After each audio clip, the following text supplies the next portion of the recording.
Hey, everybody. You're almost welcome good to at that. Big Uglies. I almost got it down now, right? Almost good at it. Finally, welcome to the April Fool's show.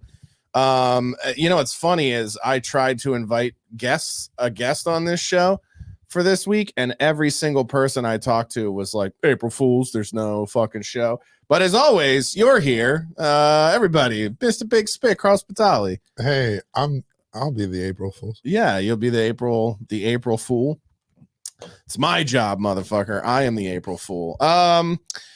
This is the time of year where there's not a whole lot of like sports stories. We're sort of, yeah, you can swing this one over. And then, yeah, what are you doing there? What? No, I'm saying, is that? No, it's fine. I'll hold it. I normally the iPad that I normally have on the show, believe it or not, is just to hold this fucking mic arm from falling. That one right there. This does one? that work? Yeah, no, it's like tightened all the way, and then it's still just, oh, okay, I think I got it. There we go. It'll sag. It'll sag at some point, but don't they all? Yeah, they do. They do. Yeah, see, look at that. Look at That's that. what I'm saying. We could swing over that. No, it's fine. This is like my dick. I'll hold it and mush it in. I'll hold it and mush a show together. It's the shitty time of the year for sports. We're pre-draft. We're sort of not quite into the baseball NHL. Went off to a awesome start with gambling, and then they're already just starting fights and stuff. We were joking when the Rashi Rice story broke over Easter Sunday weekend. We were joking like, you better get that Chinese translator up to the podium. Be like, I drive a car. You don't understand. I was behind the wheel. I was with my Asian homeboy. He asked to run to the 7-Eleven real quick, and I said, sure, take the Lambo or the Corvette. Those were his cleats. Yeah, that were. Yeah, he left it. You said he left his cleats in the fucking car? They said he left a pair of white cleats in the back. It just says property of Rashi Rice. I was definitely in the car. If you find these shoes, I was driving for sure. For sure. I don't understand it, man. It's I get it when like the Henry Ruggs thing in a but weird. But if they know it's your car, you get 2 charges. Yes, but here's the thing: leaving the scene of an accident, and which is worse than the driving. Accident. Yeah. But the Rashi Rice thing is crazy to me because like Henry Ruggs kind of makes sense because like you live in Vegas. I think it was one of their doesn't make sense. Hold on, but let me finish my logic line. It makes dumb nog sense in the sense that you're a first round pick, so you at least have millions of dollars. You're in Vegas. We knew this was going to be part of the problem with having a team in Vegas is that guys are going to get fucking liquored up and do dumb shit, right? Fucking the Rashi Rice thing is like, dude, you're a 2nd or 3rd round pick. Like he was not a 1st round pick. So you don't have fuck you money. And I'm sure he got a bonus for winning the Super Bowl as they all do, but it's like, it ain't. That's what he spent on. Yeah. And now it's like, and your career is over. Well, I wouldn't say over because there's one thing that determines the longevity of a guy's career like that: speed. Yeah. And not when he's just running, or not when he's just racing a Corvette. Yeah. If you run a 4.3. By the way, who was in that Lambo he couldn't get around? L'Jarius Sneed, motherfucker, like, you're not getting by me. I'm running cover 2 on this highway. I don't know what they said. There was a Corvette and a Lamborghini. Lambo. His was Rashi Rice's was the Corvette. And the other guy, whoever the other car was the Lamborghini. But they both fled. And then they said, the witnesses said they took a bag of guns and money or some shit like that, which is stupid. They probably just had duffel bags with their gear and their names and shit on it, but he left the cleats, Yeah. The leaving behind this Cinderella glass slipper in your fucking car in the getaway car is pretty dumb. But that's the thing is like, I think what Shohei Ohtani has not gotten credit for is creating the so sorry no English for sports scandals. Dude, that is amazing too, right? When he like the fact, damn, who's the player I just saw? He plays for the Reds. Trevor Bauer sitting there going, "Why the fuck didn't I think of that?" They say I do a rapera. So sorry, no English. But there's a dude at Cincinnati Reds or somebody like that who's like learning English. He's Dominican, like, and he's like, I speak to my teammates and it's fun for me to learn the English like that. Otani didn't even care to learn because he knew. He knew. I'll need to not know English someday. I'm going to need this. I'm going to need to not know the language someday. He could have said anything. Anything, yeah. And you're like, dude. And all the Japanese people are like, that's what you're supposed to say. Nothing. Yeah, exactly. He didn't say nothing. Yeah. Little do you know that the white guy or whatever who was translating for him in that press conference last week, wasn't listening to shit. He had the script. This is the script. He said, who's going to check it? Yeah, who knows? And all the Japanese people that are watching are rooting like it's the OJ trial. Yes. Like, yeah, don't tell him nothing. Yeah. Grove not fit, you must quit it. Oh, he's so innocent. Look at his face. It's so innocent. It's a mark affirming. It's a racist. If he didn't say the N-word, then it's another crime. How could he bet on the baseball? He didn't even use the N-word. I feel like, listen, it's sound logic from our end. Obviously, if the man was doing anything corrupt, he would have said the N-word or he would have bashed the gays somewhere along the way. Those are the only crimes that matter. Fuck betting on baseball. No, dude, Pete Rose is probably furious. You said that last week. Of course, Pete Rose is furious. Because he was like, hey, I never bet against me. Yeah. Yeah, he's literally like, who would you rather up at the plate? A guy who's got his own money on the game? Yeah, dude. Like, that's pretty good Hall of Fame shit. Yeah. I don't know why he's not first ballot. Like, they're denying this guy. He's got all these hits because he's like, listen, my life depends on this shit. And he's just hitting balls in the best situation. Like, before Derek Jeter, there was the best situational hitter was Pete Rose. And he's always getting on base. He's always doing that. And if a guy's betting on, that's the same as Mayweather. Yeah. That shit was never illegal for him to bet on himself. Right. And he would just like hand it off to somebody by go put $1 million on me. Yeah. And just like, he did that 50 times. Yeah. And each time he just upped the ante. Yeah. I think you should be allowed to bet on yourself. I mean, by the way, we don't know that Pete Rose was the greatest baseball hitter of all time. He might be the greatest high pressure player of all time because they're like, we got your fucking kids in a fish tank somewhere. Don't worry, guys. If you don't fucking hit 3 dingers today, they're dead. Right? 3 home runs, Coop? Really? Hey, pig fucker, can I talk to you over here for a second? Yeah, only my friends calling you pig fucker. Yeah, dude. So, we're in this lull where it's like it's almost playoff time for hockey and basketball. This is why, by the way, fucking it's March Madness. It's not what's your college basketball? Who cares? Who won it? Troy? It's not over yet. Yeah, of course not. It's been over for me for a long time. The Frozen Four is Big Cozy in it. The Frozen Four is about to happen. Frozen Four is the gayest tournament ever. It's the same 4 fucking colleges every goddamn year. Oh, I'm sorry. Is that not good? No, I mean, yeah, it's boring. It's why we need a true playoff in the NCAA. But it's like, so that, I mean, if you make the tournament.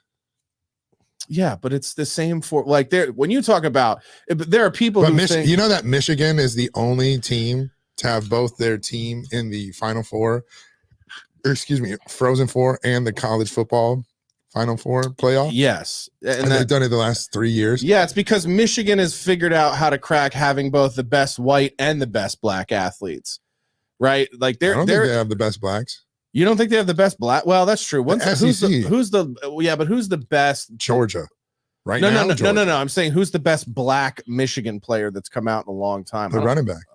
Who? Corum this year? Yeah, but he's just coming out. I mean, before that, I can't think of a black Michigan first round pick since Brandon Graham in like 2010. So, yeah, I mean, there's I guess was it David Ajabo? Who? Outside pass rusher for the Ravens. I don't think he got a job anymore. I don't know who the fuck that guy is. That's pretty good. Yeah, I never heard of that guy. No, he was he missed his whole rookie year because he tore a fucking Wolverine husk or some shit. No Javo. Not gonna be here. Not gonna be here anymore. Oh my god, that's pretty funny. Let's see, what do we got here? We got some comment action. Here's this one is on the agenda. Talk about the player who got sponsored by a nail polish company. You got that is the guy from this. Duke. Yeah. Yeah, I got some thoughts. Yeah, go ahead. Big spit. We talked about this on our last episode, which somebody reported on Patreon. And it got flagged. Because it's always beautiful when you're starting a new podcast out. You have 2 patrons, and one of them's there to report your posts. But we called it killing it. We called it excessive faggotry, and it's just in the point where, like, I don't necessarily care about the act itself.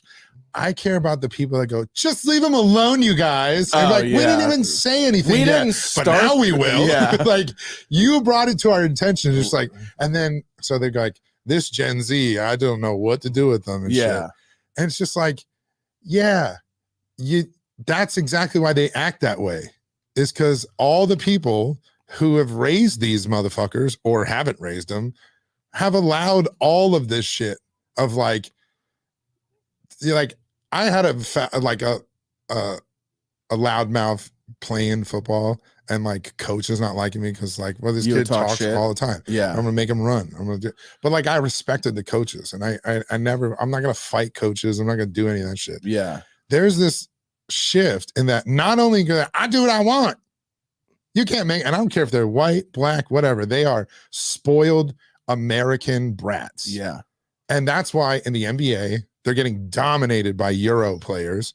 And people like Gilbert Arenas will be like, and what what you see is it's because like the mentality of the athlete over there hasn't changed. But it's like, I will be the best, and if he dies, he dies. No, like, not only that, and they're just lasered in. So like where Jokic is from in Serbia, dude, the crowd has like, it's like a soccer match where they got flares and shit in the crowd, and they're like going crazy, pyrotechnics. It's insane. No, not even.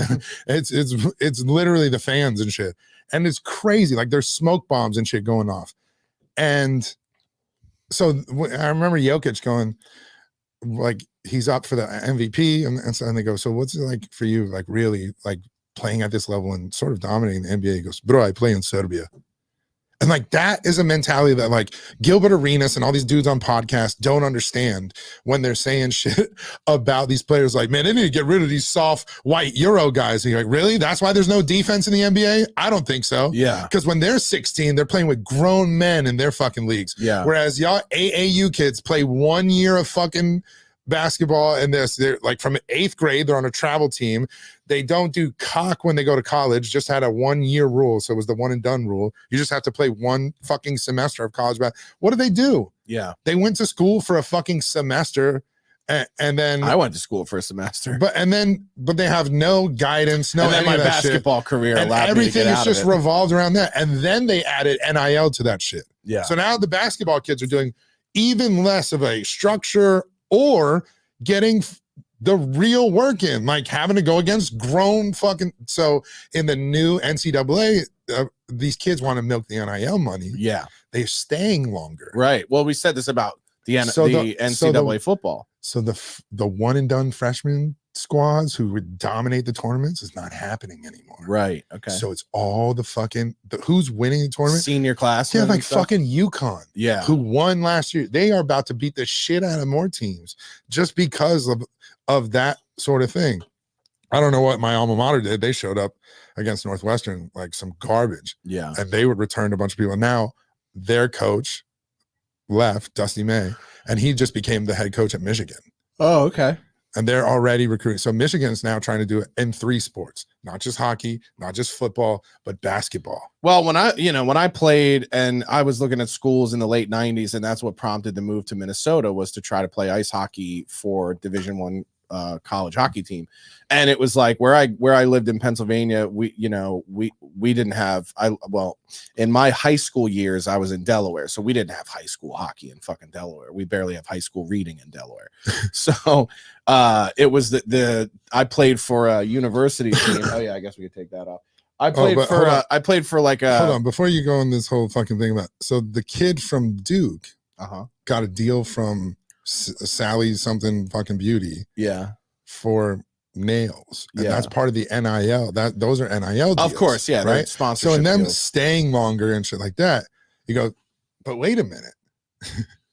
Who's staying now? Yeah. And it's the Caleb Williams with their pink phone. And then Caleb Williams even came out when they're like, so what do you got to say about your pink phone case and the keys and all that.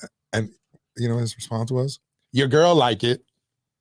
And I'm like, that's exactly what a girl's gay best friend would say. Yeah. You're not trying to prove like your girl wants to fuck me with that sort of shit. No, yeah, I know. Your girl like it.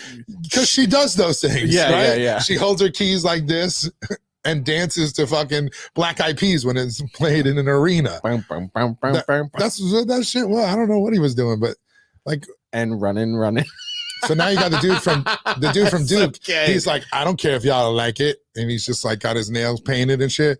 And you're like, okay, but what is it? And the picture they have of him is him like shooting the ball. Swish, bitch. Yeah, dude. Oh God. And I'm like, dog. Dude, this kind of goes to what we were talking about. I'll come back to the Frozen 4 thing, and there's an NIL thing I want to ask you about. Does NIL change Deion Sanders' pledge to never coach in the NFL? Because somebody floated a very interesting thing about Deion and the possibilities for next season, and maybe why Jerry Jones has not extended Dak Prescott or Mike McCarthy yet. So, but I don't want to get too derailed on that.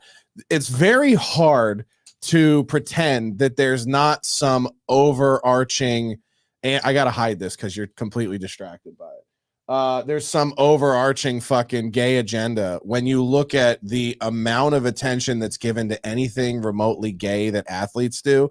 And then you look at documentary shows like this fucking Jerrod Carmichael thing that we saw advertised on HBO last night. Hold on. We saw it advertised watching Curb together last night. And I was Tony. Because completely ungay, I made us French toast together. Right. Hold on. So nothing gay about that, Carl. Right. Hold on. I was fucking Tony Soprano watching that fucking the trailer of it. Yeah. And I was like, this fucking disgusts me. Yeah. And dude, this man was licking another dude's toes. No, he was and feet. Sucking his toes. Dude, in a trailer, bro. Sucking a white dude's. It was in a hotel room. Sucking a white dude's toes. So you just hold on. So did you guys see that? He just winced in a way where it looked like I tried to spoon feed him broccoli. No, hold on. You just went, Hold on. So in the way over here was like, damn, dude, you remember that fucking trailer we saw yesterday? Yeah. And you're like, I watched it. No, like, hold on. I said I was with you. We watched it. And you're like, we watched it. And I go, I know, I was sitting next to you. He goes, no. We watched the show. And I go, what? Yeah. And now I'm disgusted with you. Because I'll watch the media turn the blacks gay. No. That you don't think this is, hold on. I think they wanted to do that anyway. That you don't the media can just go this, but to me, sucking toes, dog. But hold on, though. Here's man toes. I know, but here's where it's going. This not is woman toes. I watched it. You don't have to explain it to me. I saw the fucking show. Okay, you don't have to run me through how gay it was. I was there. It was like gay Vietnam. Okay, but you signed up. It was a bit You're like my dad. You didn't get drafted. You fucking signed up. I'm an enlisted man to watch these gays. No, because. I wanted to see, because the way they pitched the show was gay as fuck. No, yeah, sort of. The way they pitched the show is like he's gay and his family hates him, right? And you know that one of my favorite cultural phenomenons is that no matter how woke the black, right, they never acknowledge that there's just this fucking rampant homophobia in the black community. So I'm like, cool, finally a look into this. And of course, it's done through the lens of like Hollywood victim narrative of like, look at this poor millionaire whose religious family hates him for being gay. And it's like, yeah, this is a documentary on blacks. This has nothing to do with society. This is the harsh, distinct reality of black people. And even Bill Burr called it out when he was on The Breakfast Club. Like he said something that was like a little flamboyant, and Charlemagne called him out on it. Was like, yeah, it's a little, that's a little sus, Bill. And he's like you're in the fucking clear, Charlemagne. He was like, started gay because there's that classic black homophobia coming from the fucking participant. He basically was like insinuating Charlemagne was gay, which several people have done. Yeah. And Jess Hilarious is literally over there like, get in there, like, he gay, everybody know. But it's like, the fucking Diddy shit, the fact that there's been this blackmail ring about getting black With dudes Cuba Gooding Jr. to do involved? gay shit and then blackmailing them. I mean, there's a reason it's called blackmail. I mean, that's what it wasn't called white guilt. It's called blackmail because that's who's the most terrified and will pay money for the truth not to come out. Blackmails. And so I wanted to watch it, but yes, it does turn into this gratuitous thing of like, how gay can we get him to be on camera? And it's gay. Like, also, but hold on, Jerrod is definitely doing that. Just like you mean it's performative? Like some of it's performative, or you mean he's living that gay? No, neither. I mean, he's leaning into the black homophobia thing. Mm-hmm. So he's like, how uncomfortable can I make that? It's the same thing that white liberal kids do to their religious parents who are like, I'm going to go out of my way, like Lil Nas X. He doesn't mock Muslims. No. He doesn't mock Jews. No. They go out of their way to mock Christianity and stuff, right? In a fucking, and by the way, typical gay way. And don't think it wasn't. Ooh, look at this devil outfit. So they turn Easter into Transgender Day of Visibility. You don't think that this black dude sucking toes show premiered on Easter Sunday for a reason? Not for a reason. It's 100% for a reason. Yeah, and I'm saying that they put it out like in the same week that you couldn't say Christ is king, or they were trying to make it a hate speech or whatever, that shit, and then the trans thing on Easter Sunday, and then like who's running HBO? People that hate their families. Well, yeah. I mean, that's who's running all of Hollywood. Yeah, that's what I mean. Well, it goes back to what Gavin always says when people try to lay it at the feet of Jews. It's like, no, these are like ginos, atheist. These are atheist people who don't love their families, who grew up in the classic traditional America that built this capitalist fucking paradise compared to the rest of the world. And they're people who can't succeed in a meritocratic system, so their goal is to destroy the system, to dismantle. It's like, who wants rule changes in sports? The people who can't compete, or don't watch sports, or don't. Right. So that is who's running Hollywood. The people who couldn't become actors, couldn't become actresses, couldn't become producers, weren't good writers. So they're like, I'll change dance. the rules. I'll make the actors dance. I'll make them do these what they blacks suck each other's cocks. Right? Like, well, so like leaving it to be like, God, man is sucking man toes on there. It's pretty bad. So for him to like lean in and be like, yeah, this is gonna make black people uncomfortable. Like, hey, bro, they're already not watching your shit. Yeah, you're only fucking. This is masturbatory. Well, Bo Burnham in the show actually says it's a masturbatory. Yeah, but he's like, I'm trying to Truman Show myself because this is a masturbatory exhibitionism. Yeah, but I'm saying who's it for? White progressives that watch that shit. Yes, it's not for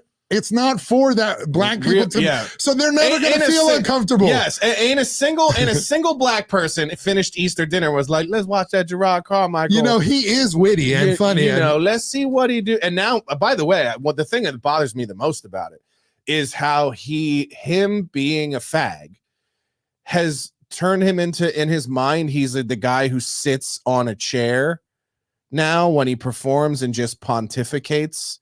Like Mark Maron? Yeah, yes. Where he just sits there and pontificate. He doesn't even do material. He just does like one-man shows. Patton would do that, but he's not tall enough. Yeah, he's just like... He doesn't want his legs swinging off. So it's like, it's literally like him making out with gay Mexicans, sucking their toes, and then it cuts to a scene of him just lazily sitting in a fucking chair in a comedy club, like... With his legs crossed. My mom ain't talking to me, And I guess it's just, I shouldn't be surprised. It's like, and then it's like, what I love about it is there are these moments where black women just be yelling shit from the audience. Tell the truth. Tell the truth. It's like, you want to see this black man murdered. You don't. You're calling for the most you just violent. Don't want to see it, but in the trailer, didn't they feature his mom like praying for him? Like, hope he finds a husband. Yeah. No. She doesn't say hope he finds a husband. She's literally trying to pray. She's praying pray the gay away. Yeah, that's a big black thing. I love it. I love I love that's the only part you're tuning in. That's what I love about it. Is I want to watch this black man's gay desires be rejected by his family and his whole culture. I love when somebody goes, this is who I am, and they go, we don't. You know why? Because then you got to fucking do it unpopularly.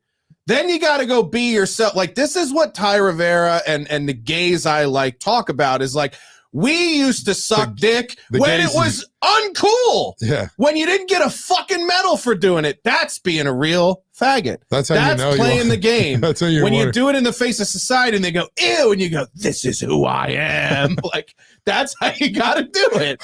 That's how you got to do it. What shocked you about that? It's just how you did that. Well, so I just shook it angrily. Is that what disturbed you? But you understand my point is like, anybody can be gay now. They'll give you a fucking trophy for it. yeah, like George Takei. Yeah. Wasn't he? I remember years ago, Ty called him out. He's just like, why didn't you come out in the 70s? Yeah. Or 80s? When you were on television. Yeah. Why weren't you an advocate when your money was on the line? Yeah, you're not brave. You're not now brave. That it's trendy and cool to be gay. Like, yeah, I respect trans people who did that shit in the 90s when they would have to walk through a grocery store and people would be like, look at this freak show. And they go, thanks, honey. You know what I mean? Like, that was the real shit. You ought to know. You bought it. Yeah. You bought it. Good to see you again, Jim. Right? It's like, don't say that shit in front of my wife. Tell your wife I said hi, Brenda. Yeah, exactly. Yeah. Trans used to cut your hair and they used to do like the... What? No, I'm saying they used to do like the odd jobs, right? No, like trans people. Well, not in Florida where you live. Their odd job was being fed the fucking alligators. My dad, they worked with one. Did they? And they, to their credit, where? My dad was fixed some machines at the post office shit for like 30 years. Oh, okay. So they. The government jobs. That's where they go in first. Well, right? so they worked with one who everybody male to female, right? Yeah. Do we even count female to males? We don't, right? We don't. No. We don't count female to male as trans. Dude, even back then, they called her Julie.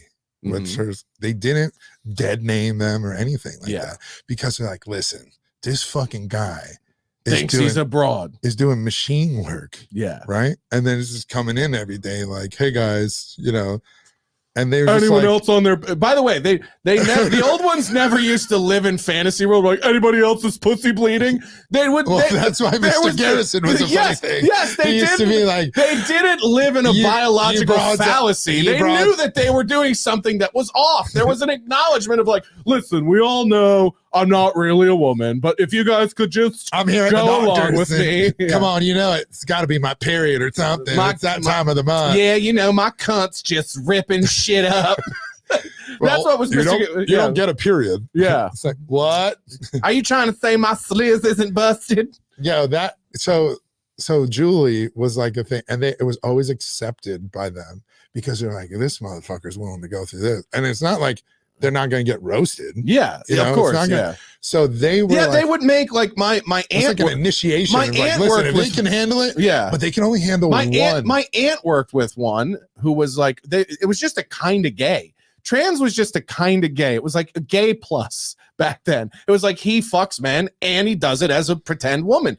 And it was like, my aunt worked with one. And my dad wasn't like that. My dad would be like, sure. oh, Julie's goofy. She thinks she's a lady. Yeah. But what are you going to do? Yeah. Yeah, that was the mentality. What are you gonna do? It was like, it was accepted mental illness because it operated at an acceptable level of mental illness. I'll tell you why it was accepted. All right. Take me in, Carl.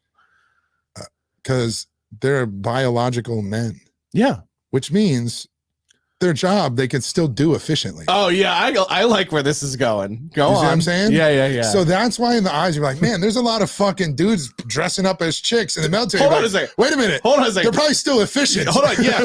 You just gave me a piece to that chunk of the bit for the special because the sense is like, why did we let it go? Because fake women who were actually men were more tolerable in the workplace than real women. Yeah, well, they're like just the more workplace efficient. is the only place where you really want a dude pretending to be a chick because that dude can take jokes. Yeah. Whereas a regular woman will ruin the fucking workplace. Yeah, or the company. So yeah. So or America. So my dad, amongst the other guys in the shop, are thinking, guys, this is better than a woman because nigga, think about it. We'll have to have 12 of them. Yeah. To do one. To be one Julie. To be one Julie. Yeah. I say we keep the Julie. name of this episode, one Julie. I say we keep the Julie. Yeah. Keep the Julie. That's what it. So like, in a weird way, you don't fucking hate.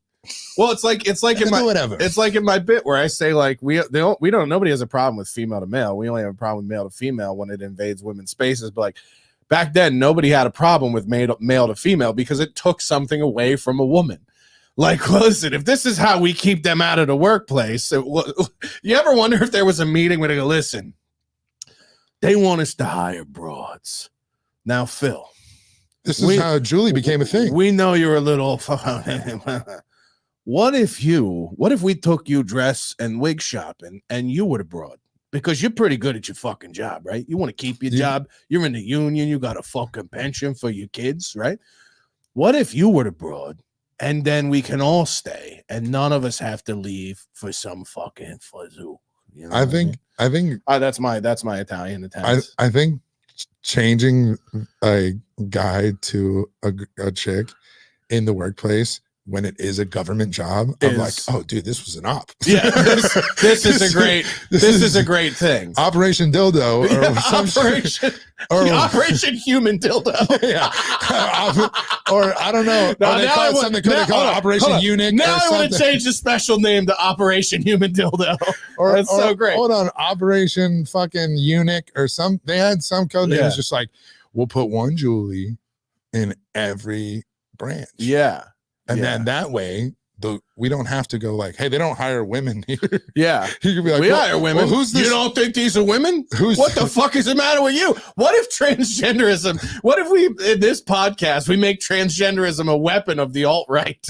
Where it's just like, hold on, this is our way to get women out of shit they got no fucking business being a part of. Dude, you just got to tell a couple. I think that's what they've already done. Have convinced. I'm sorry, what was that, Nick? Mr. Fuentes, what'd you say? I was squeezing. No, there's a group that have convinced other nations to maybe push medical surgeries and operations on people when they start showing signs of those sort of behavior, and perhaps you're a female. Know? And plus it would help the quotas, and for the bottom line is you could be a woman. By the way, that's one thing that I think is hilarious when people. This is why I fight so hard for language and people getting over words and looking at context, is because Nick Fuentes won't say the word nigger. But the things he says about people is fucking insane, right? And we will say the N-word like I just did, but like we'll say it jokingly, or we'll say it like we're riffing or we're playing characters or whatever. But he'll literally be like, I watched this video that Kumia shared this weekend where Nick Fuentes is literally sitting there like, wait till these fucking blacks from Africa start coming in. These are different ends than your typical variety end. Okay, these are savage barbarians. These are people that are going to eat your babies. Okay, and I was just like, holy shit, this is definitely way worse. But there are people who are like, these guys are worse because they say the N-word. And I go, if you think... What's the insane shit that he said? I'm just saying, like, he's literally talking, and he goes, they'll eat you. They don't eat each other. They don't like the other blacks. They'll eat... I'm not talking about African Americans. We're talking about cannibals. Yeah, he's talking about black cannibals. Yeah. Can you do a Fuentes? Nah, it's just like... You could probably work on it. It's just... high pitched like I always picture him as like a young Orville Redenbacher, like his I mean, like that's just his vibe to me. I always say he looks like he's about to inherit a fucking cookie and popcorn company. Wasn't it Redenbacher before they just changed his name so he could sell popcorn? Yeah, Redenbacher. Yeah, it was a German. What you think he owned popcorn, like cornfields and shit, or is he just like a made up mascot? I don't know. Does anybody know the history of... Colonel Sanders was a real guy. Yeah, Colonel Sanders is a real dude. And he didn't... I mean, Orville Redenbacher is like that's like... I think the name Orville Redenbacher in my mind is like the most racist white guy name I could ever fictionally come up with. Yeah, it's more than Strom Thurmond, right? Like, I think that, yeah, but I'm saying I think they came up with that and just like, we need a mascot. And they'll eat all the corn we Yeah, sell them. The corn, yeah. Orville Redenbacher. It just sounds like J.D. Rockefeller. Orville? Orville? Yeah. Anyone, there's no good Orvilles in American history, right? Like people at Orville, right? Like I used to have a bit back in the day where I was like, who the fuck is that? Orville and Wilbur Wright, the Wright brothers. Oh, the airplane. Yeah. I was like, First in Flight. I used to have a bit. I wonder if I should bring this back. That's his name was Orville Wright? Orville Wright. Yeah. I wonder if I should bring this bit back for the special, because I had a bit for a while where I was like, when people are like, we can't listen to Michael Jackson or R. Kelly anymore because they're pedophiles. You go, listen, if you're not going to use anything that was made by pedophiles, you better get real comfortable with everything that existed after 1982. Well, you can't eat Greek because food. Everything, yeah, that's one example.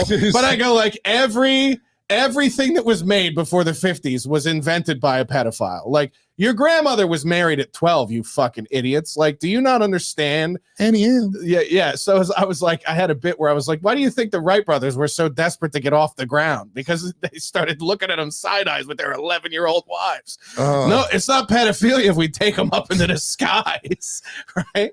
Y'all ever been flying before? Yeah. Flying, sir. What is that? Take your panties off, bitch. They were in North Carolina. God, I don't know. I think they were in North Carolina. I don't know, but I'm just saying. Like, I'm assuming the Orville, right? Orville, yeah. I mean, listen, cotton's on the way out. They're going to take a niggers away, so let's build a plane. Let's do something they'll never do. Fly.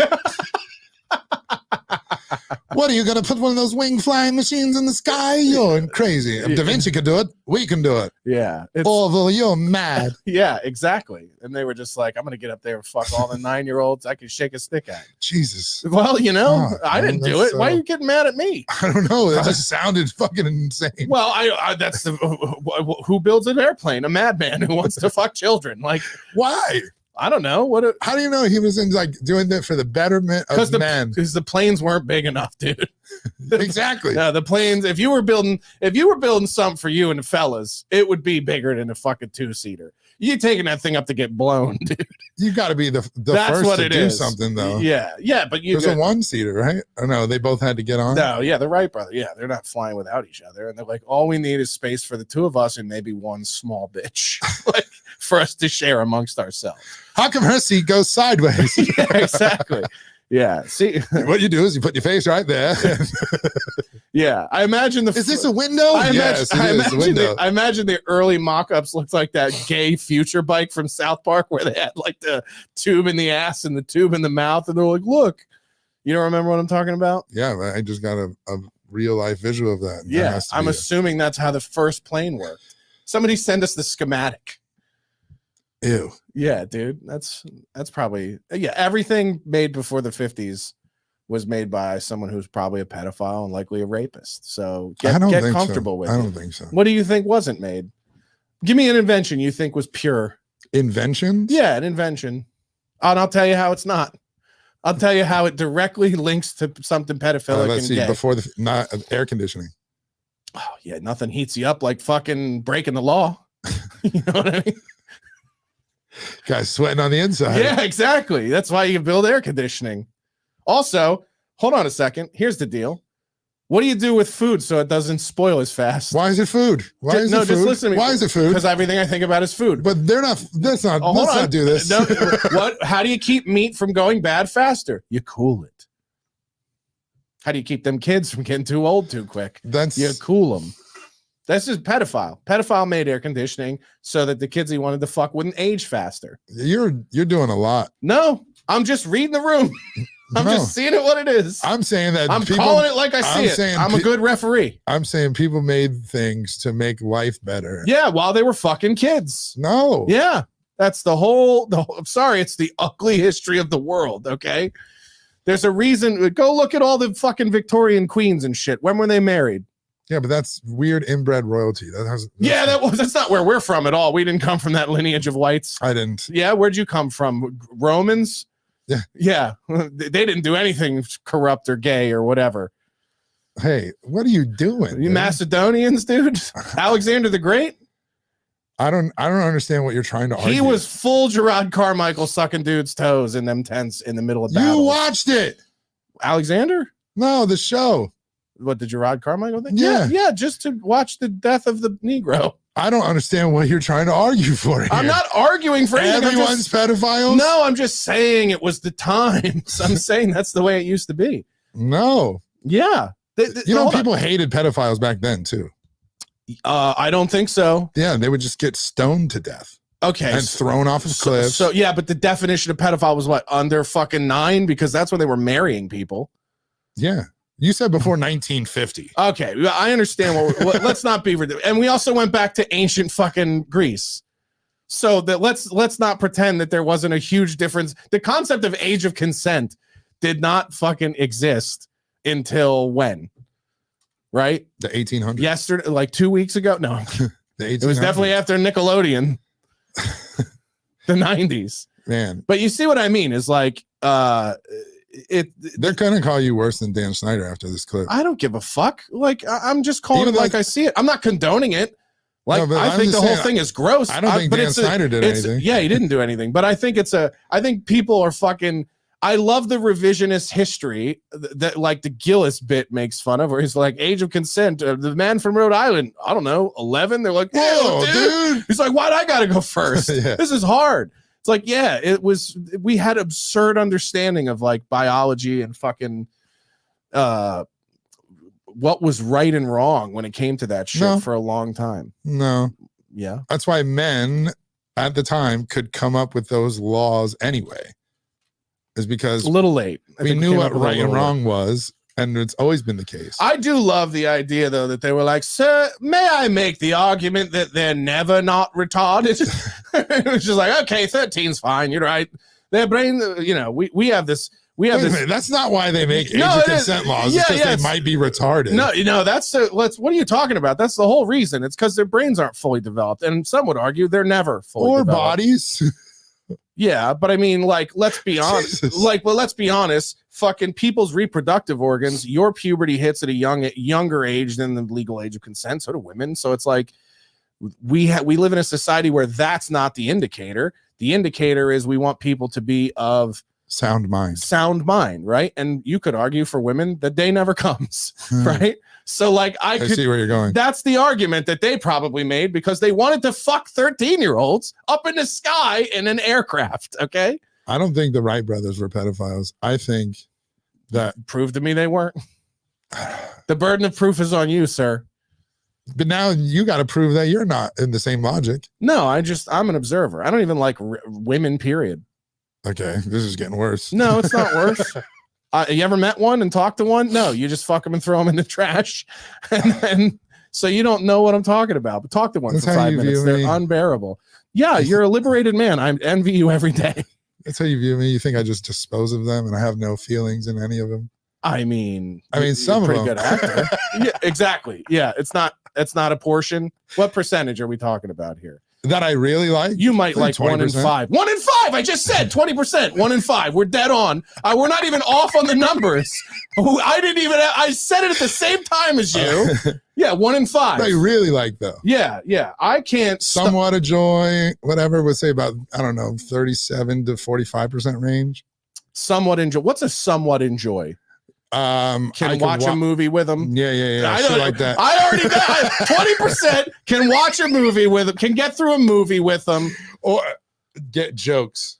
Yeah, that gives it to 45%. No, I got to tell you, man, the amount of times we make different jokes to women, because the amount of times I've seen like sad face from women because a joke was over the line for them.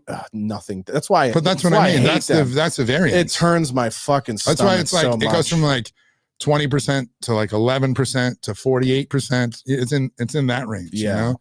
So one of them, I have a great sense of humor. I really enjoy hanging out with them, but they're like, not that great in bed, or they do something that annoys me. Yeah, but see, I think the difference between you and I, which you've stated very clearly, is that I will take the one who sucks in bed who can take a joke, and you will not. Yeah, you'd rather I got better things to do. You'd rather fuck someone you like to fuck who hates jokes. Yeah. And this is where we're very different. Pussy. Yeah, I've never had pussy good enough to put up with somebody's awful attitude. I don't have to talk. anything about anything. Yeah, because you're gonna throw them in the trash. No, because you can just ask them. They're self-absorbed anyway. So you can just ask them questions about themselves and let them talk. Are you telling me how to trick women into thinking they're liked enough to fuck them? I know the game. No. It's not a hard. But here's all the pickup artist information you need. All right, I'll save you all the Andrew. Tell them what they want to hear, and they'll let you fuck them. Hold on. That's it. You can Venmo me $2,000. I just changed your life. It's more than tell them how great they are, and tell them that listen to them, and then tell them what they want to hear. It's not hard. It's not about getting them to fuck. That's the easy part. I'm talking about it's getting them not to report it, right? I'm talking about the fact that there's the part of like where you go, oh, you have to like talk to them and actually fake that funk, because there's the after the fucking where you might want to fuck again. That's why you fuck them on the floor. If I'm saying there's the part of where you go, we need to fuck again because this was fun. But so you need like bridge conversation. Yeah. You need different conversations to where I can keep it at bay and not be interested and be like, Jesus Christ, and not do that. Like I could keep it on something other and keep the task on. And you're automatically, if I ask you about like a celebrity that, and you're like, I'm like, oh, she's so hot. You're like, yeah, but she likes these things. Yeah, but and see, the difference I don't care what she's into. Yeah, but the difference, I don't ask about her job. But the difference between you and I is I would rather go rub one out and avoid wasting all that time together. And I'll sit around and fucking play guitar for a few hours or play video games or go eat dinner somewhere. Like, yeah, but I do that anyway. I know, but the amount of time that you spend to bust with all this interacting with him and shit, ugh. Oh no! I could never. I skip steps. I skip steps. There's no in between time for that. Yeah, but shit. I don't need the pre-bridge conversation. Listen, I don't need them. It's one-way traffic with the bridge. Yeah, I understand your logic, but there's still like the idea of spending an entire day trying to fuck abroad. I don't spend an entire day. You don't spend an entire day. You don't spend days with women. You don't spend like a day with a gal. Yeah, but that's not the trying already took place. I understand. Like texting. Yeah, but if I'm just trying to bust, I don't even want to spend. I don't want to do that. I don't want to. Here's the thing. Like that's the thing. I do things that I like doing. You want to come along? Yeah. I'm gonna go see this movie. You've asked me to do that. Are you trying to fuck me? You want to go? I cook food. Yeah. You know how many girls go? You cook me food. Okay. I return the favor. This ain't going how you think it's going. Do you do to the broads what you do to me? But I'm not even getting any dick. I feel fucked over here. At a different level. Yeah. But there's so many girls who are like, I've never had a guy cook for me. No, that's true. And that's a sad state of affairs for other men. Then I learn how to make something. I back pocket that comment. I go, hey, why don't you come over? I'll make you. What do you like? Yeah. Boom. I go. Do you remember that clip we sent you of Selena Gomez where she was like, a man has never made me a meal? And I was like, how easy it must be to fuck these fucking Hollywood chicks. That's what I'm saying. Because they just have Demi Lovato, all you needed was heroin? Who knew? Who knew? Yeah. I could have been had an A-list. Like she dropped dramatically. Oh yeah. There was one point in time she was like A-list when pussy. she was on heroin. When she was on American Idol, dude, as a judge, dope fiend. Fucking smoke show. Yeah. Smoking rock fiend. Yeah. And all I would have needed is a couple of nuggets of crack. I could have. Bro, who knew? I could have just been like, yo, I got some H. You want to snort some while I fucking. Like, who knew? While we go finish the sentence, what we're gonna do to her? Well, we have fun. Yeah. She like could be fucking Green Mile shit. That's all we're talking about. No. I'm just saying it could be for after. Yeah. Here, I bought you something. Yeah. Who knew? Yeah. Yeah, I got you. Who knew? And then she come out like I was like, wow. How easy is it to fuck celebrity hosts? Yeah. Oh yeah. They're so demented. Like, dude, Jennifer Aniston, who's just been like fucking random dudes. They make them sign NDAs and stuff. Oh yeah. Do you know how many hoes, like celebrity hoes, fucking Jeff Dye smashes, bro? That's what a life. Yeah. Good for him. Yeah, I mean that's cool, I guess, but and he doesn't lie to these hoes either. Yeah. It's just straight up. So like the same type of thing. I mean, you're funny. I don't want to talk out of turn either, but like the range, the genre bending that man's dick does, you know, he's like the crossover artist of the year. Cause like he'll literally be like with fucking hip hop hoes, and then the next night with like NASCAR hoes, and you're like, this motherfucker's crossing genres like Beyonce. Yes, he's fantastic. Like his dick, it's like there's different areas. He's like Post Malone. Yeah. He's genreless. Yeah, he is truly genreless. He's comedy's Post Malone. Yeah. Shout out to Jeff Dye, man. Fucking taking these hoes down, man. Yeah, Appreciate you, bro. He was like smashing. Didn't he used to smash like Kate Beckinsale too before Pete Davidson? Kate Beckinsale fucked everybody, dude. I think I'm the only comic who hasn't fucked Kate Beckinsale. Yeah. Yeah. You're the only one. I'm the only one. Yeah, and it's a badge I like to wear proudly, right? Outside of I used to fuck a girl that lived across the street from her. That's not the same. Yeah, that's not like but you know what? You know who didn't fuck the girl who lived across the street from her? Pete Davidson. So I feel pretty good about the neighborhood I live in. It was funny. I was dropping that girl off one day. It was like it was a ranch. 8 a.m. No, it was a ranch. Yeah, I let her back into her pen. I dropped the girl off one day, and I go, this woman in front of her yard. She waits when you dropped her off. Oh man, bye. No wonder Pete Davidson didn't fuck her. No. When I dropped her off, her neighbor across the street was waving it. She was like, "Hello, Chelsea," and I was like, "Oh, dude, your neighbor looks like Kate Beckinsale." And she goes, "That is Kate Beckinsale," and I was like, "Oh." The years have not been kind. And no way, dude. Yeah, well, it was because she was outside with no makeup on. And I was like, oh, okay. I didn't recognize her at first. And then she started fucking Matt Rife shortly after that. And then Pete Davidson. Shout out Matt Rife. Yeah. But he was the first one that locked that down, if you recall. Dude. But she's got like a fucking. You think her IMDb is soft? Look at her dick credits. That girl has fucked every young. And by the way, no talk about her being predatory. Yeah, Michael Sheen. Isn't that wild? Yeah, like weird. No, it's not. They're both British. Yeah, what? It's not wild. You have. She's still fine, bro. Yeah. I ran into her outside of a club one time, and I lit her cigarette for her. Like, yeah. It was like movie shit. Like her face lit up for this. I was like, God damn, she is still fine. Yeah. Yeah, she's not. That was like right before the pandemic. She's not disgusting, but don't tell me she doesn't look her age when she doesn't have makeup on, dude. Yeah, but she doesn't look bad. No. And she doesn't get a lot of work done. No, but like, you know, the thing I was dropping off in front of her house was 23. So, you know, why am I going to go fuck this decrepit crypt keeper, right? Yeah, because you had a chance. Yeah, no, I certainly did. I'm like, hey. You're kidding me. I'm going, she keep that crypt kept. Yeah, I don't know. I was into her when I was like in my teens, but man, it's like the same as the Kirsten Dunst story, man. Like Kirsten Dunst. Yeah, did I tell you that she looks story? like a foot. I know, but didn't I tell you that story? No. Oh, I don't want to hear it. No. What? No, I was. It was funny. No, I thought I told this story on the pod before. Probably. Yeah, I'm just being a dick. When I was Uber driving, I picked this woman up at her house for a party in Toluca Lake, and she was drunk and came to the window and she's like, "You're fucking sexy."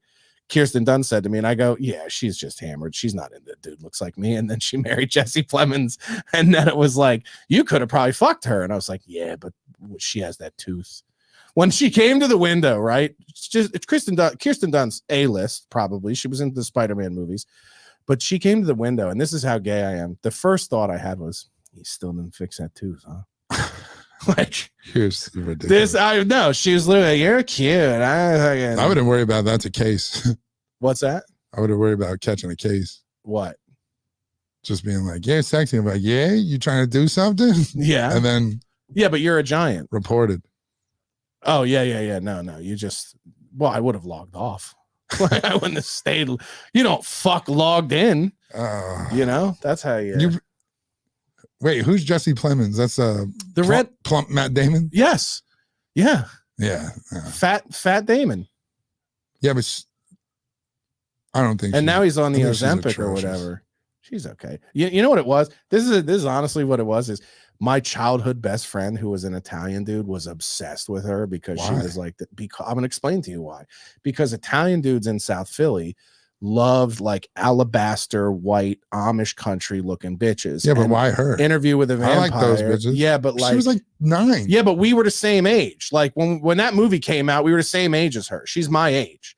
So like my buddy grew up with like watching her as a child actress when we were kids and then Bring It On and everything else. So he was obsessed with her. So the only reason, this is how fucking petty I am, is the only reason I would have ever fucked her. Yeah, that's the only reason. That's the only reason I would not have enjoyed it otherwise. But the only reason I would have done it was so I could maybe snap a photo and send it to him and be like, not because she was like giving pussy out. How's pool cleaning, Jim? Yeah, no, I stopped doing things for the pussy in it decades ago. Okay, you seen one, you seen them all.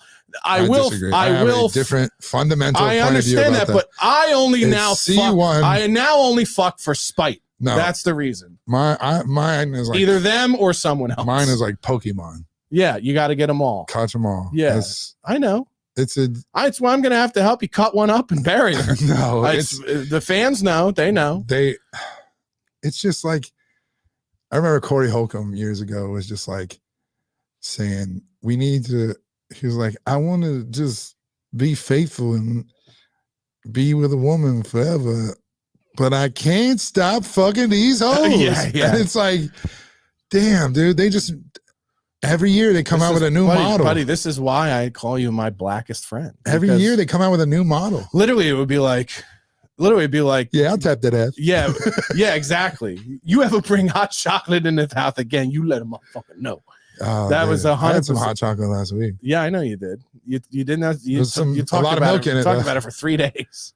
Yeah, and we also found out you don't know fractions. Yeah, I told you I don't know math. Fractions. Yeah. Dude, fractions are hard. I know. Okay, you can't be a third black. Yes. It took us an hour to explain this to you, and which you almost got into a fist fight with my old lady. She's three things. Yeah, but she can't be a third black. But if it doesn't divide, you can only divide in equal numbers when you're talking about races. If I had a pie, right, then I put equal parts peaches. It's never equal parts though. It can't be divided by an odd number when it's genetics. It can't be. You can't be a third black. Half a cup of peaches, half a cup of apples, half a cup of You're still a cup short. You're still a cup short.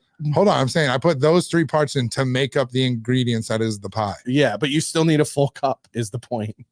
You've put in 3/4 of a cup and you still need the 4th thing. So even if the 4th thing is more blueberries, it's still only 25% the other thing. No, but I put in a half a cup of each of the 3 things. Yes, I know, but you can't have so that's 1.5 cups. But you can't have a 1.5 cup person. It's got to be a whole number.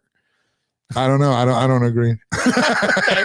Well, this is the logic of a man who will go to prison for murdering a woman with his penis. I think it's like, I don't know fractions because of Miss McKenzie in 5th grade. Did you fuck her too? No, she looked like Rasputia. You did. And I spilled her pistachios and she called my mom. And she was like, yo, boy, I need to do something to them pistachios. She's like, what the fuck are you talking about? Yeah, why do you have pistachios in the classroom? Did you put your penis in a third of her pistachios and that's why you don't know how to do fractions? No, but she let me do stand-up at the end of class in 5th grade. Really? Yeah. That's funny. That was like how I basically loved performing. Yeah. So I got up there and I was always the kid like reciting like stand-up bits and shit in school. You were a plagiarist. And yeah, but I was 11. I know. So my teacher said like if I acted right for the whole day, she'll give me the last 5 minutes of class to do whatever I wanted. So I couldn't wait, dude. I'm like the whole day. I'm like, yeah. I was on like my best behavior. Yeah. And she was like, all right, Carl. Do your 5. Do a tight 5. Yeah. And dude, your teacher was Bob Sumner. Dude, I stood up in front of the class and I just started roasting everybody. I was like, Lori, you fucking teacher's pet. Like I was just doing all this. And she was like, Carl, it was 30 seconds I lasted. She was like, sit down. And I was like, what? And she was like, she gave me my first comedy lesson. She said, until you learn to make fun of yourself, you'll never be funny. It's true. And then literally from like 6th grade on, all I did was like fast wit, self-deprecating shit before anybody else ever could. Yeah. You know? And that shit worked until I flipped it around. Oh, I also think it when I played football. I also think doing self-deprecating comedy helps you if you're doing it honestly. It helps you appreciate yourself for who you are, flaws and all. Like I think part of Rasputia gave me my first comedy lesson. But do you agree with that? Because I think like it's so funny because when I meet new people, right, or I'll do a podcast or something, man, you got a myriad of haters that follow you everywhere. Why is that? Like, why are you so triggering for people? And it's like, yeah, because they don't think somebody who looks like me should have any self-confidence or sense of self-worth whatsoever, because in their mind, they look better, they're more successful, they have more money. Why do I hate myself, and why is he okay with who he is? But it's because you go through that exercise of like, well, this is what everybody else thinks about me, I'm going to make fun of it. And then you just realize like, oh, we're all fucked up in our own way. We all have our own pros and cons. Humans are flawed, biological experiments, and we're never finished projects. So just embrace it and fucking learn to like accept yourself for who you are, and then make the best of your life. I accepted you're a faggot. Yeah, like, and I appreciate that about you. So it's just like one of those things. Yeah. Yeah, and by the way, this is why women can't do comedy, is because like you can call me a faggot, right? And well, they can't roast, they can't be part of the club. And here's why: because this is why they complain it's a boys club. But here's the problem: you'll call me a faggot, and I go, yeah, I'm a faggot, right? There's never a moment later today where I go, you really think I'm gay, huh? But with a woman, it's always that. You could literally call an anorexic woman the fattest bitch you've ever seen, and she'll go in the group of guys, and then later that night, you'll get a text from her that goes, do you really think I'm overweight? And this is why you guys can't be part of the thing, is because this camaraderie of like, I'm calling you a faggot because you're behaving like one. Yeah, so not because I suspect you of being gay. Yeah, but that was like the whole. They can't. That was the whole locker room talk thing. Yeah, yes, exactly. And they go, I've been in locker rooms, and that's not the talk. And go, we're not talking about Planet Fitness, right? We're talking about a guy's locker room. It's a team, a camaraderie thing. So like, I just think I don't think that there are certain chicks who talk like that. You don't find them attractive, but you find them funny. Yeah, Leonardo's like that, but she is like one. Eleanor Kerrigan is like that. Yeah, where they're self-deprecating or whatever. No, just where they can take. Yeah. But you know what's funny though is that's why they're hilarious. Yeah, but do you know why though? Is because they grew up with brothers. They're hard women, and they're conditioned by hard cities and hard men. Like hard men. Yeah, but no, but like Eleanor literally would be she like had like 13 brothers. She's the greatest. I know one of her brothers. She's like the greatest example of a fucking Philly woman. Like people go like, when I moved to the Midwest and women had to start, like I had started interacting with women who would cry a lot and had to be coddled. Like it was because I grew up around women like Eleanor, who were just like, what are you, a fucking faggot? Like that. And Leonardo's the same way. Look at him like, boo-hooing. Yeah. It was, they would rag on you harder than the dudes. Yeah. Like women would fucking destroy you. Ew, dude. So it's like, so part of the reason why I have such thick skin is not just the pre-diabetes, but it's from the conditioning like that from women. Like women were so fucking mean to us growing up that I never saw them as delicate flowers either. So when I started interacting with women when I became a teenager and moved halfway across the country, they were like, why are you mean to me? And I'm like, it is one of those things. You deserve it? It's one of those things like, and this goes back to what we said at the beginning of the show about the Julies, is that the Julie you're willing to work with. Yeah. Because and that was then though. Yeah. The Julies now have gotten more shine, more followers, more social credit for being weaker and being a victim. And more acting like a woman instead of just dressing like him. Like, this is what I want to do. Now give me a fucking 3/5 ratchet. Right. You got it, Julie. Yeah. That type of shit. It's like, she's goofy. Yeah. Fucking goofy, but knows how to fucking fix machines. Yeah. Yeah, it's great. It's one of those things that's like, oh, they're trying to go out of their way to act like the mindset of a woman now. Yeah. To where they're not shooting the shit. And we're like, Eleanor grew up with so many brothers and stuff like that a girl in the group, that's like Dee from Always Sunny, the character that's written in. Perfect example. That she's one of the guys Dee's by default. You can tell Dee's that it's a little too Hollywood though, because even Dee's not that hard. She's sensitive in the show. Right. She believes in herself. No fucking East Coast woman has that kind of bullshit in her brain. Yeah, it's such a weird dynamic that when you like, I don't feel that the women aren't funny thing, because there's not, but there is a certain I agree. There is, but it's a kind of woman that it takes to be part of the comedy. Well, I'm saying why they call it like it's still a boys club, and go, yeah, but even some of the boys aren't even welcome in there because they will hang around Joey Diaz and think he's offensive instead of a sweetheart. I've seen that. I've seen like that. Joey's one of the nicest, sweetest dudes ever. Yeah. And by the way, saying foul shit. and by the way, what? when Nerd Melt was like a big thing in LA, there was this real divide of LA comedy. You were around for this, so you know what I'm talking about, where it was like guys like us from the coast. And I had comics tell me this, like, you're like a New York guy, right? And I go, no, I'm from Philly. And they're like, yeah, same thing. And I go, what do you mean? And they're just like, I don't know. You just think like being mean to people is funny. And I go, yeah. And they go like, I don't get that. And it's like, what are you, a faggot? Like, And it was, but it literally was that where like they would be like, that's just like, I think hurting people isn't funny, dude. Well, I honestly think no one's getting hurt here. I honestly think roast battle, soft bitch, came out of that born time. out of that period of 2010 to 2015, 14. Yeah. You're right. I think so. That whole like, because there was pussy, lack of masculinity in comedy. It was that whole thing of like they knew they were getting shine by doing, and they're like, I'm a nerd. And I told you, this is why I get shit from other comics before they even know me, when they see me on a show before I go up. And then I go up and then they get like distant from me as if I said something. Cause like my set isn't even that offensive. No. Right. And so and I figured it out. It's the same thing. They go, here's a guy who in high school played football. He got a scholarship. He did all the jock stuff. I'm the dork. I'm the nerd. Hollywood and all our movies and all the pop culture. That's for us. Told us that I'm supposed to get on stage and be funny and win people over.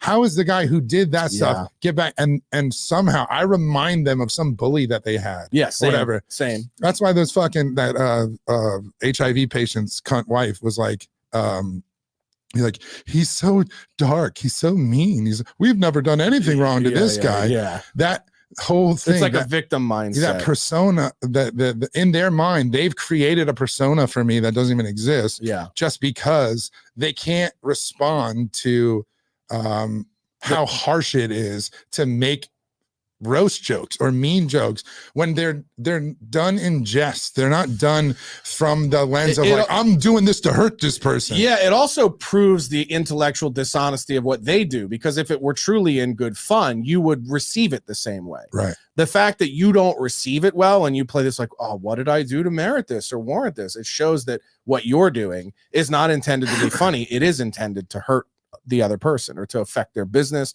or their livelihood or whatever. So, I mean, I don't know. I think comedy ultimately exposes everybody. Like, what you're willing to laugh at exposes who you are. What you're not willing to laugh at exposes who you are. What did Patrice say? It's that gut instinct, that first reaction is what the funny is. Yeah. When and LA crowds, especially, and it's funny that you brought up Nerd Melt, because there's a lot of those shows that are still, once that like collapsed, those people still wanted that type of comedy. Well, they're still doing them in comic book stores and shit. Like, it's like, so it's sort of like it's like the Confederacy. Like, they're still meeting in their beer halls and shit. Yeah, but they actually, even though they got their asses kicked, they actually will go and be like, this is the type of comedy that we want to see. So who shows up to those? That's where Comedy Central producers have been. Of course, it's all 27-year-old girls who just came out of college and had one job before that. Now they're the head of development or something. And you're like, what? Yeah. And you're like, you're a 27-year-old white girl who went to fucking liberal arts college. I can't remember who I can't remember who said it. That's why your product diminished. Maybe it was Stand Up Batman posted this, which I believe everyone thinks is Earl. Good chance of that. But when women were bitching, I don't know if you remember, this was like Valerie Tosi or whatever, was like, not a single woman on this lineup. Like men in comedy stand up and do something. What did Moses say it? Or I can't remember. Oh, you thought Stand Up Batman was Moses? That would be interesting. That'd be a nice twist.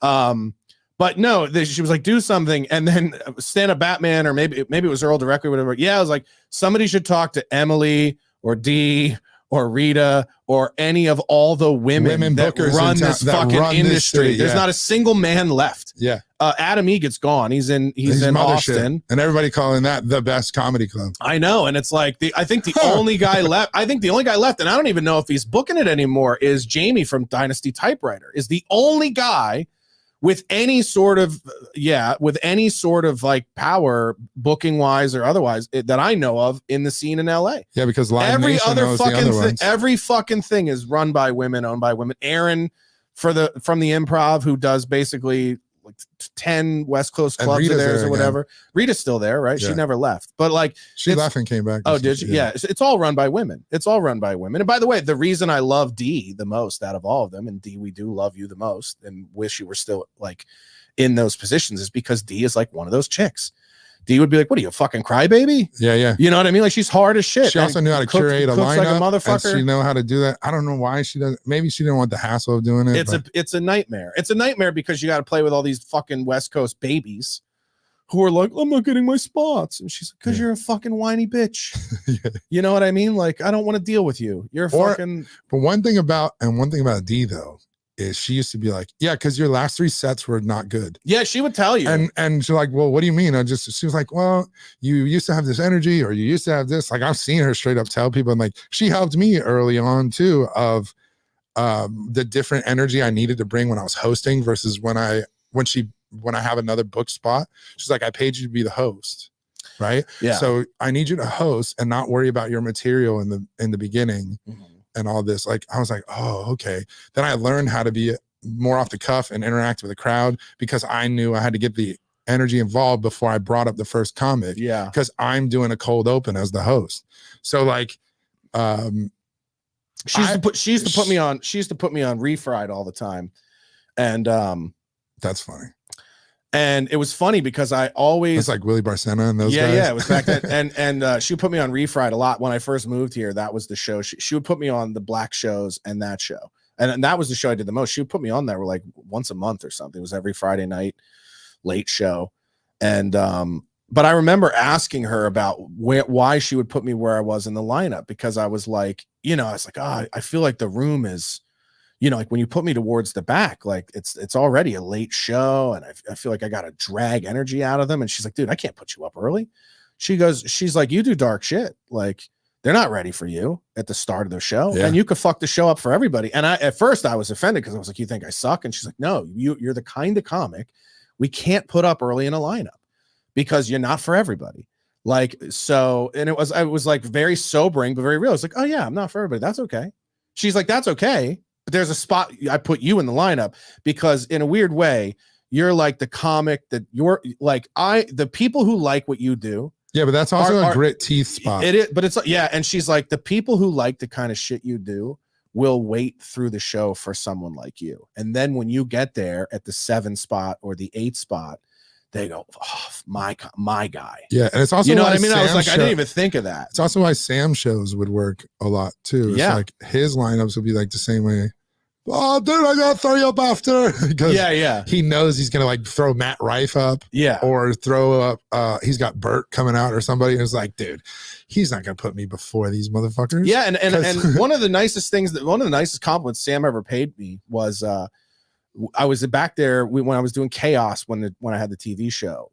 He was putting me up probably every month and put me on one of the like heavy hitter early shows or whatever.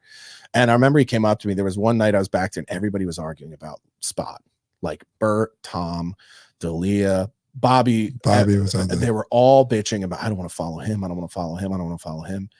And he comes over to me and he goes, where do you want to go? And then he like caught himself and he goes, oh, you'll fucking follow anybody. You don't give a shit. And I go, yeah, dude. Like, he goes, you're not fucking afraid of anybody. And I was like, yeah, good. Somebody recognizes that it's not indifference. It's just going like, I'm not like, and also my philosophy is always, it's easier to go out and follow somebody that killed than somebody that ate shit. So I would much rather go up after fucking Whitney or Rogan or Ron White.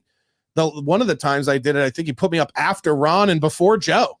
And it was like, all right, cool, dude. Like, sandwich me in. I don't give a fuck. And I think it was because I think Whitney was running late. And then he put Whitney up after me and then Joe. But I was like, dude, I like sandwiches. Yeah. And and I was like, I'll go anywhere. I don't give a fuck, man. Like, and if you're not, it's sort of like the sports competition and mindset of us of like, if I'm not prepared to go up in between Ron White and Joe Rogan, I don't belong on this lineup, period. Right. Yeah. So it's like you have to have that sort of winner's mindset of like, yeah, if I can't fucking go up and punch with these guys, I don't belong at this. Well, that goes back to like Leonardo or Eleanor, where they have that East Coast brothers sports fan-y sort of, like Eleanor for sure, with the Philly brothers sort of competitive mindset. Yeah. In that she would go like Dice would still be doing what Dice does, right? And over the years, he tells stories more, and people would go like, "Dude, this motherfucker, he still got it. Like, he's still a great performer. He's one of the greatest of all time." So Eleanor opening for him, they'd be like, "What the fuck? This chick is opening for Dice," and then she hits him with like crushes. Yeah, in the mouth. So like, I always like. I saw them together at the Hard Rock in Vegas. Yeah, so like, I always enjoyed like if Eleanor either went before me or I went up right after her. I knew that she could tap in and punch them all in the face and have the same attitude that most of. And the reason that the other women couldn't be in the same position of like, I don't mind going after Eleanor or going right before Eleanor is that she's the type of chick that is accepted as one of the boys. Yeah. And the other ones, they don't have the same competition mindset. They go, she's a woman. She should be with me, or we should look out for each other. There's one person specifically that comes to mind that we both know that we talk about frequently who would fit the bill. By the way, from a comedic chop, why is she being mean? And by the way, like from a comedic chops perspective, the person we're both thinking of has no reason to feel inferior in the room around anybody. She's a great writer and a great performer, but for some reason, you put her around that masculine energy, whether it's from men or women, she crumbles. She just can't handle it. She can't hang with that and it's because it gets in her head. She's just like, these people won't like my style of shit. And it's like, well, barbarians like smart shit too. Yeah, just go out there. Just go be yourself. Why the fuck do you need permission to like, why does everyone validation? It is. Why does everyone have to be like you for you to do your thing? Well, and I've said this before, is like, especially like unfunny female comics versus funny female comics, is the funny ones do not care about being relatable. They'd rather be unique. And unique is authentic, and unique is better than relatable. And spending too much time trying to be relatable to the audience is why most of them get in the hacky shit. And they go away from their material and they go lean into more of this hacky stuff. They get away from being vulnerable and they go into more hacky shit, is because they're worried about being relatable and more likable than unique and authentic. Yes. And that's it. I also believe that the part of women who want to maintain some leverage over men from a sexuality marketplace can't be vulnerable because it sort of violates their economy. So I think that's one of the biggest problems that women have that prevent them from being good comics, is that they feel like they have to be somewhat sexy to hold some sort of intellectual edge over men, and they can't let that go as a comedian and really be truly self-deprecating. It's why Maria Bamford is brilliant and Amy Schumer sucks as a stand-up, because Amy can't get past the idea that she's losing her power over men that want to fuck her, because the numbers are dwindling, and they've dwindled for a long time. When were they ever up? I mean, there was a period of time when I was on Jesselnick Offensive, she was the other taping. So we stayed, it was 2 tapings and I was on an episode, and then we stayed, and the next taping was Jim Norton and Amy Schumer. And there was a moment where they were doing like Q&A with the audience while they were setting up a scene or something. And they were like, any questions for Amy? And they go, I have a question for, they go, I have a question. And they asked Anthony, they're like, what's it like dating the hottest comedian in the game right now? And he goes, Amy, what do you have to say to them? Right. And it was immediately, they were dating. Yeah. She was proud of the fact that they were talking about her. And then Anthony made it like they were asking her about him. And which was a pretty funny switcheroo, but like you could tell by her gloating demeanor. They meant hot by ticket sales. No, they meant hot like fuckable. Never. Star. I mean, I know that's your opinion, but the comedy, there was a period of time when comedy nerds thought she was the hottest chick in comedy. Bullshit. Because she was, dude, all right, well, you weren't around, I guess, but in that, I started around the same time as her, like 2006, 2007. And both you guys blew up. Yeah. Size wise, you're talking about. Yeah. She had a baby. I'm still waiting on mine to come out. But yeah, no, she and we were friendly. Like she was on Last Comic the year I auditioned for it, and she went pretty far. And so And then there was a period of time where the Facebook messages stopped being responded to from her. And then the unfriending it was probably like 2009 or 2010 or whatever. But it was like in the early days, we were kind of coming up and trying to break that fucking MySpace algorithm early on. But you know, that's the barrier for women, is that they have to be desired to feel valuable. And that's not part of the comedic equation. It's or black comics want to be cool. Yeah, exactly. It's the same thing. It's the same mentality. Like they're worried about being cool instead of vulnerable and shit. Yeah, like, that's where black comics talk about their outfits and intro music more than they talk about their jokes. Yeah, well, that's where like the lack of jokes come in for a lot of them, and you'll go like, man, it's racist that a bunch of us haven't broke through. It's like, oh, you're all doing the same hacky jokes because you're worried about being cool on stage instead of talking about, you know, the thing that makes you different and non-monolithic. Well, that's one of the things that I despise about black comedians. And we made this episode that's turned into about comedy, but it's sort of about competition, right? The spirit of competition. But one of the things that drives me nuts about black comedians is you don't know who any of them are. Like there's no introspective material whatsoever. Like that's why Patrice was the greatest, is because he would be like, why can't I harass you? Right. So there was even goes further about what harassment is. Yes. So like a black dude on the surface being harassment, ties it into his authentic feeling. Yeah, I'm saying like so it's not just the harassment part. It's like what's your name? If you went up to the bathroom, why can't I sniff your chair? Yeah. Like the sniff your chair part is him revealing, I'm into gross shit. Yeah. So that part of it allows him to be like, oh, he's a fat weirdo sometimes. Right. And he's like pulling this veil down, as opposed to like, he doesn't care about being, I mean, he's got a cool leather jacket and a pinky ring and all that. He looks fresh, but he doesn't care that you think he thinks he's cool or any of that shit. Yeah. And that's what separates him from others. And that's like, you know, again, it goes back to being unique. And what's interesting to me about the Jerrod thing is if that at the end of this, right? And I don't know which way, I think I know which way it'll go because it's Hollywood and there's fingers on it. Well, I'm never going to find out. Fingers on the scale. We get it. You're as straight as it could be. No, that's not why. Just listen to me. Let me finish my thought. If what he's bringing to the equation for black comedians is unapologetic authenticity, then I think it's good for comedy. If what he's bringing is an attack on black masculinity and utter destruction of black male figures in Hollywood, then I think he's gonna destroy any possibility of a career he had, because there aren't enough theater going whites that are interested in that anymore, because people are getting closer to God again. People are changing. Like the pendulum is swinging back to Puritanism in America faster than you can. And what I think the response to Jerrod is going to be is more and more black dudes doing what Kat did on Shay Shay, where they're just like, we ain't about this gay shit no more. And they're going to start to be more vocally honest about it. So it's like, what I think is interesting is I think it's going to evoke authenticity from black entertainers, but not in the positive way that he thinks it's going to, where I think there are going to be more black dudes stepping up and going, yeah, we don't like gay people. At least I hope anyway, because it's more honest. Well, it's not even about.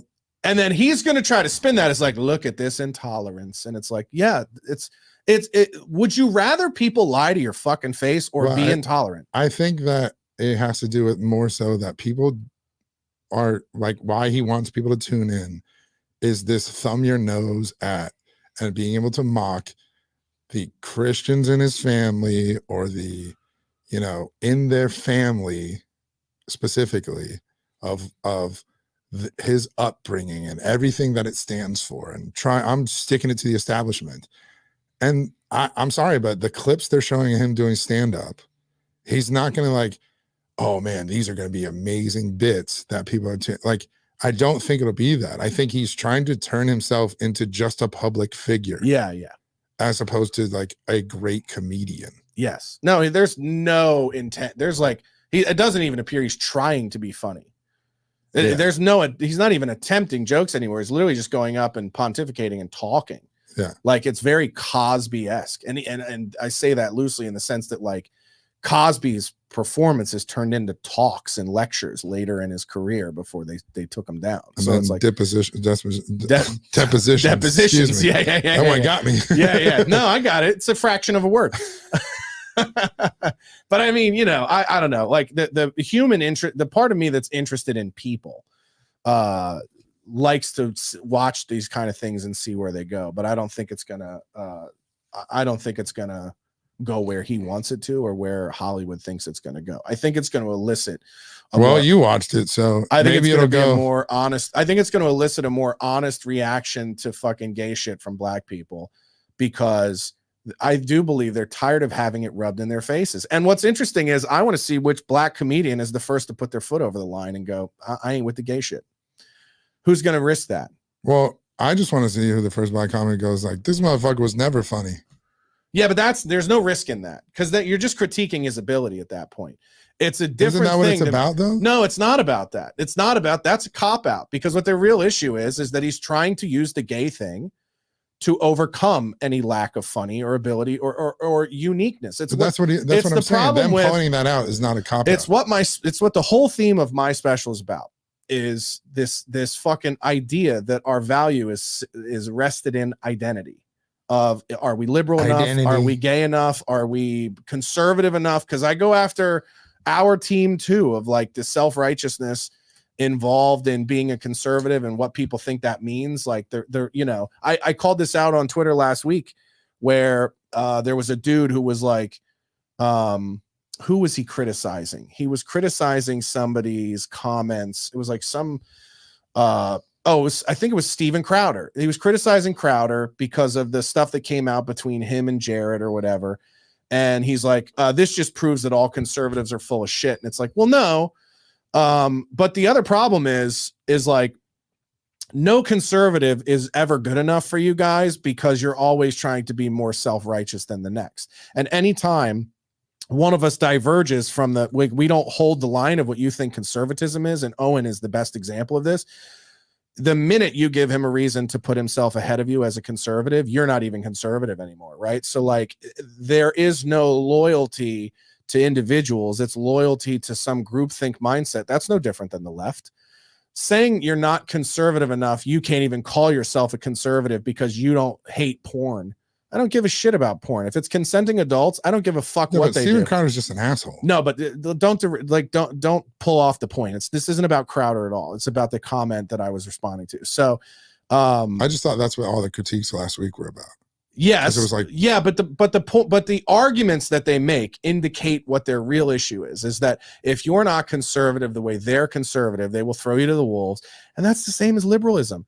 If you aren't willing to believe that a man in a dress is actually a woman, you're not liberal. Yeah, I think it's more so the Ben Shapiro shit with like Candace. Same thing, right? Same thing. How like the Daily Wire, we said we're free speech, and it's like, no, you're not. But all she did was criticize Israel. Yeah, right. So you're not. And by the way, you on the face, right? You can't say that Israel is not devoid of criticism. Yeah, and you can like an opinion, right? An opinion is that they're using the attacks from October 7th to commit their own genocide. So, and here's the concern you should have. The fact that Jews can't receive that criticism means that maybe they are, right? And so that should be talked about, right? If you're being criticized that you're using an attack, like if we went over and just nuked Iran and the Middle East after 9/11. Cat Williams, what are you talking about? Whitney Houston.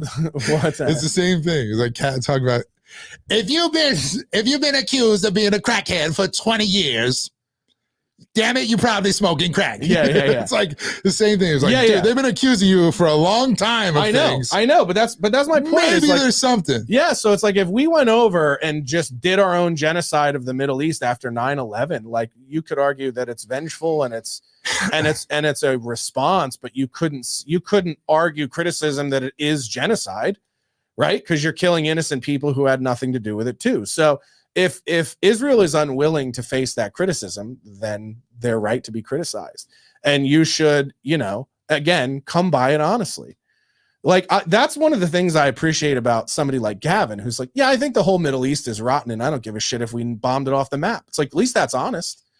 At least that's honest. If you think it's an unsalvageable ideology and anybody who subscribes to it is moments away from wanting to murder good, innocent people. Like if you think it's pure evil, be honest about that and say that. But Jewish people won't do that about Muslims. They'll even go so far as to say that Catholicism is a bigger threat to them than Islam, which is fucking retarded. That dude on that podcast? Yeah, with Gavin. Yeah, it's fucking retarded. But that dude literally tried to make that argument because they can't honestly just say, yeah, we think it's a poisonous ideology that wants us dead and we're going to kill them first. That would be honest. Right? So it's like, I don't give a shit what horse you have in the fight, but be honest about it. Be honest about the way that it's going down. And I think that's where that's the same thing with black people. If you can't be honest about the fact that there's a problem in your community, then we're never going to fix it. Yeah. And if you have a problem with anti-Semitism, then you got to be honest when you guys are doing fucked up, conspiring Jew shit, or else you're going to make more of it. You're going to make more anti-Semitic. It's the dishonesty about it that breeds the contempt. That's why the censorship thing comes in. It's like, if you tell me we can't talk about it, what are you hiding? So when they started hiding all the information about the COVID shots and all that, you're like, well, then I can't take your word for it. I mean, Pfizer CEO is Israeli, but yes, they've vaccinated all their people, by the way. Crazy. It's a wild notion. Shows how dumb Muslims are. Just let the potions work and you'll be fine. You don't got to bomb shit. It's all in the same spectrum of thought of, if you are hiding or suppressing information, jokes, or any of that sort of thing, why, like, if you don't want somebody to say that I'm a fat piece of shit or whatever the fucking comments would be like, then you're playing into the fact that, like, they shouldn't be able to say this. And I don't think that. I think they should, like, sometimes your haters will give you your best feedback. So if they're like, yes, Hamas hates Israel, and the Palestinians are like, listen, we just want to be left alone and shit, and you're committing these heinous acts against us. They'd be like, well, that's not true. They just hate us. Yeah. And you'd be like, well, maybe your haters give you some great feedback. Yeah. How about you? Yeah, that's the thing. That's the thing that's so funny is people think because I block people or I ignore all the nonsense that I'm impervious to criticism or whatever. But it's like, no, I'll take good, constructive, even negative feedback if there's something to be gained from it. But if it's all, and that's where they go wrong, is if it's all based in bullshit and lies, there's no constructive foundation for that whatsoever. So let's see what we got. Yeah, you want to go to some of these before we go. I do love that these people stay in for the whole 2 hours of the show.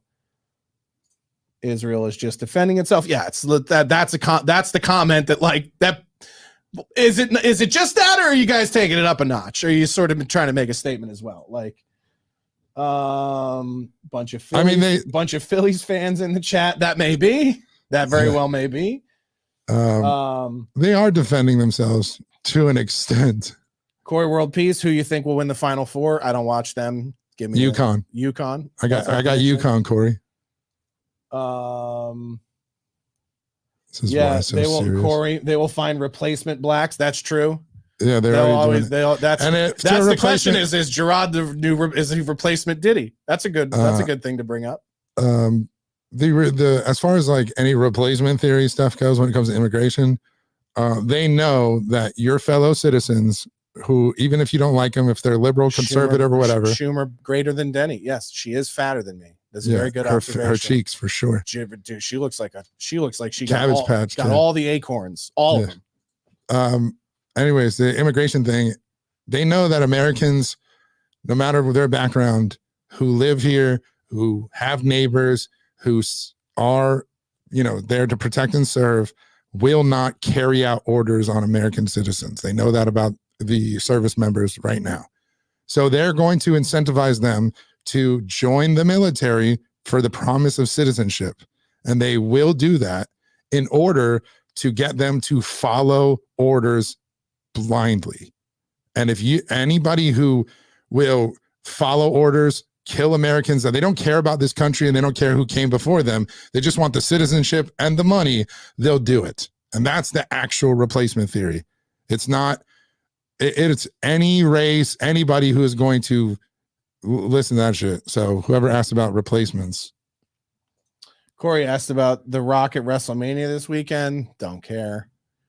I haven't watched wrestling since I was like 13. Yeah, I think the last time 12. last time I even knew what was going on in wrestling was like 1996, 97, 13, 14. Oh, that was good. I watched it till it was like Attitude 99, era, 2000. Generation X.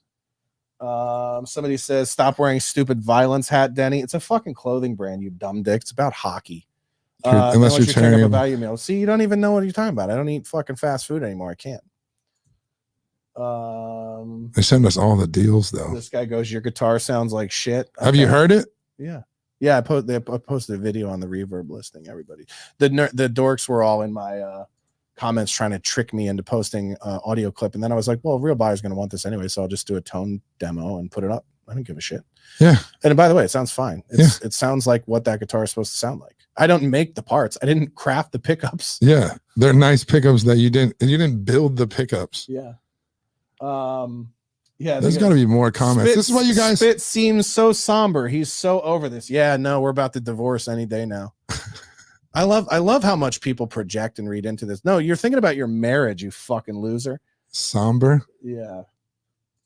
I thought it said Co-host sober. is so fast he has to announce it so people know. Wow, applause. That doesn't make any sense at all. They're talking about when I mentioned my wit.